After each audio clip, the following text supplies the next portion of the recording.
Ce tribunal est fait pour l'Afrique et pour les voyous comme Poutine.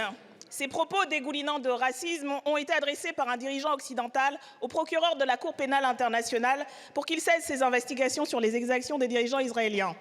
Refusant de céder aux pressions, le procureur de la CPI a demandé en mai dernier des mandats d'arrêt à l'encontre du Premier ministre israélien Benjamin Netanyahou, son ministre de la Défense d'alors Yoav Gallant, ainsi que 3 chefs du Hamas pour les crimes de guerre et crimes contre l'humanité commis à Gaza et en Israël depuis le 7 octobre 2023.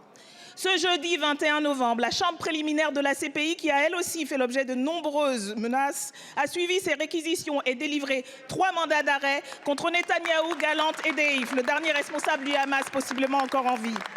C'est une décision historique majeure qui signe peut-être, nous l'espérons, la fin de l'impunité d'Israël, de ses complices et de ses soutiens inconditionnels. Les 125 États membres de la CPI ont désormais l'obligation d'arrêter les fugitifs qui se trouveraient sur leur territoire. La majeure partie d'entre eux ont indiqué qu'ils le feraient. Toutes ont bu, quelques-uns comme l'Allemagne ou la Hongrie s'y refusent. La France, quant à elle, s'est montrée bien timorée, là où elle devrait parler clairement et agir avec célérité pour faire cesser les massacres qui continuent.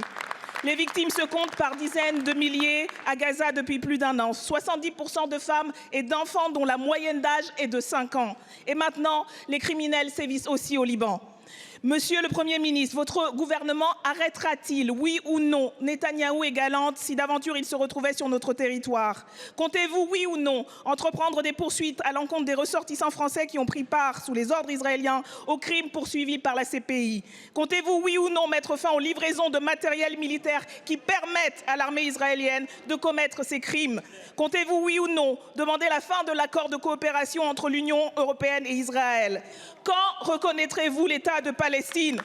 Nos engagements internationaux et la conscience de notre commune humanité nous obligent. Vous en avez le devoir.